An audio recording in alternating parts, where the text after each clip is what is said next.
আসসালামু আলাইকুম, welcome to my channel Sukhi's kitchen থেকে তোমাদের সবাইকে স্বাগতম। আশা করি সবাই ভালো আছো, আমিও ভালো আছি আল্লাহর রহমতে। আজকে আমি তোমাদেরকে জার কেকের রেসিপি দেখাবো। যদিও এটা আমার অর্ডারি কেক ছিল, ভাবলাম তোমাদের সঙ্গে একটু শেয়ার করি। তবে জার কেকের রেসিপি কিন্তু আমার চ্যানেলে আরও দেওয়া আছে, আজকেরটা শুধু অর্ডারি দেখে একটু শেয়ার করলাম। তো চলো আর কথা বাড়িয়ে লাভ নেই।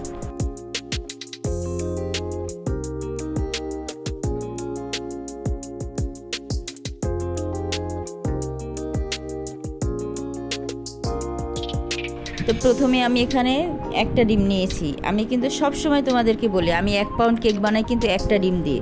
অনেকে অবাক হবে, এইটাই সত্যি। তারপরও আমার কেক মাশাআল্লাহ দিলে অনেক সুন্দর ফ্লাফি হয়, নরম তুলতুলে হয়। আমি যেহেতু বিজনেস করি, আমার লাভের অংশটা আমার রাখতেই হবে। তো একটা ডিম দেওয়ার পরে আমি এখানে 3 টেবিল চামচ চিনি দিয়ে দিলাম।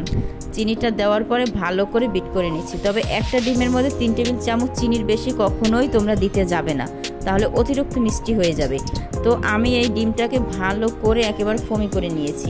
আর যখন এটা সাদা হয়ে গেছে তখন বিটার মেশিন উঠিয়ে নিয়েছি। এবার আমি 1/2 কাপ ময়দা বা আটা যেটাই বলো, যে কোনো একটা দিলেই হয়। তবে আমি সবসময় আটা দিয়েই কেক বানাই। 1/2 কাপ আটা দেওয়ার পর একটু ভালো করে মিশিয়ে নিচ্ছি। আর আমি কিন্তু সব সময় তোমাদেরকে সহজভাবে দেখাই। অনেক আপুদেরকেই আমি দেখি 101 বার গুঁড়িটাকে চালে, তারপরে ঢাইকা রাখে, তারপর কুসুম উঠায়। আসলে আমার কাছে এটা বিরক্ত লাগে। আমি ফেসবুকে একটা আপুর কাছ থেকে এইরকম কেক বানানো শিখেছি। সে কিন্তু অনেক অর্ডার নেয়, অনেক, মানে কি বলবো তোমাদের সঙ্গে। তো তার কাছ থেকে আমি দেখছি এইরকম করে একেবারে পারফেক্ট করে বানায়। তারপর আলহামদুলিল্লাহ কেক খুব সুন্দর। আমি কিন্তু কথা বলতে বলতে আমি কি কি দিয়েছি সেটা তোমরা দেখে নেবে। দ্বিতীয় কথা আমি ডেসক্রিপশন বক্সে লিখে দেবো। যেহেতু তোমাদের সঙ্গে কথাই বলতেছি, তাই মেজারমেন্টগুলো কিন্তু আর বলতেছি না, সেটা তোমরা দেখে নেবে। আর আমি ডেসক্রিপশন বক্সে লিখে দেবো। আসলে কথাই আছে, শেখার কিন্তু কোনো বয়স নেই। আমি নিজেও কিন্তু প্রথম যখন কেক বানাইতাম, তোমরা আমার পিছনে ভিডিও দেখে আসবে। আমি ওই সেমভাবে 101 বার গুঁড়িগুলো চালতাম। তারপর তোমাদের এই যে ডিমের কুসুম উঠাইতাম। বিরক্ত লাগে, মানে কেন এত ঝামেলা করতে যাব? আমি যেটা অল্পতে পারবো সেটা আমি কেন এত ঝামেলা করতে যাব? চালতে গেলে দেখা গেল 2-3টা বোল মানে ময়লা হয়। তারপরে ডিমের কুসুম উঠাইতে গেলে আবার হাতে লাগে, আবার বিরক্ত লাগে, সব কিছু মিলিয়ে। তো এইভাবে সহজ, সবসময় তোমরা সুখী কিচেন মানে সহজ রেসিপি পেয়ে যাবে। কারণ আমি চেষ্টা করি সবসময় আমার ভিউয়ার্সদের জন্য একেবারে সহজ রেসিপি, যাতে সবাই অল্পতে বানিয়ে নিতে পারে। এরকম একটা জার কেক যদি তোমরা বাচ্চাদের বানিয়ে দাও, ওরা কিন্তু খুব খুশি হবে। তো যাই হোক, কথা বলতে বলতে কিন্তু আমি সব কিছু দিয়ে নিলাম। লাস্টে 1 টেবিল চামচ তেল দিয়ে দিলাম। এবার আমি এখানে ছোট একটা মোল্ড নিয়েছি 6 ইঞ্চির।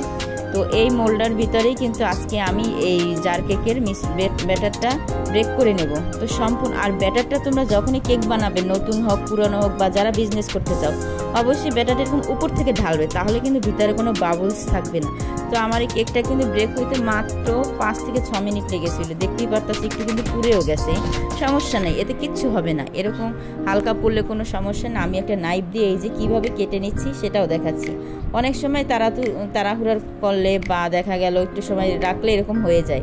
তো এরকম কাটা তোমরা একটা নাইফ দিয়ে এরকম কেটে নেবে, তাহলেই পারফেক্টভাবে হয়ে যাবে। তো কেকটা কিন্তু আলহামদুলিল্লাহ খুবই সুন্দর হয়েছে, মানে একেবারে সফট আর নরম তুলতুলে। এবার চলে যাচ্ছি ক্রিম তৈরি করার জন্য।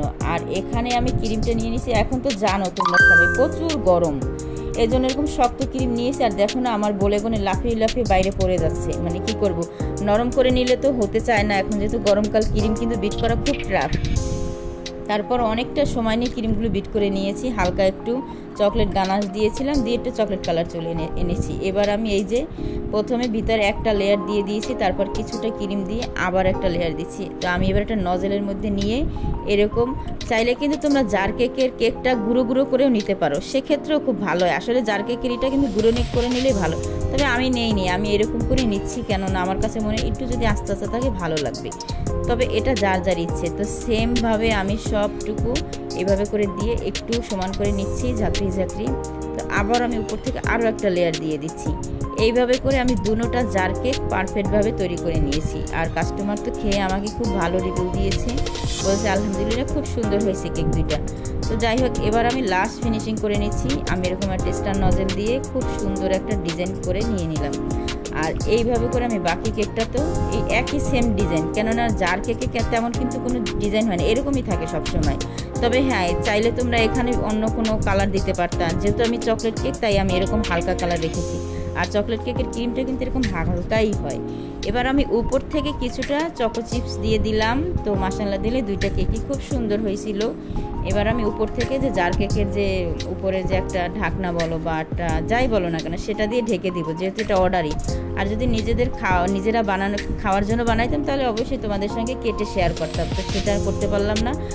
আর আমার ভিউয়ার্সদের জন্য একটা কথাই বলবো, তোমরা সবসময় চেষ্টা করবে ঘরে ফ্রেশভাবে খাবার তৈরি করার জন্য। বাইরের খাবার কিনে আনা কিন্তু খুবই, এই জার কেকের কথাই বলি, এটা যদি তুমি বাজার থেকে কিনে আনো এটা কিন্তু অনেক দিন দোকানের গ্লাসের ভিতরে রেখে দেয়, শক্ত হয়ে যায়। আমি নিজেও কিন্তু বেশ কয়েকবার এনেছিলাম, বাজে লাগছিল খেতে।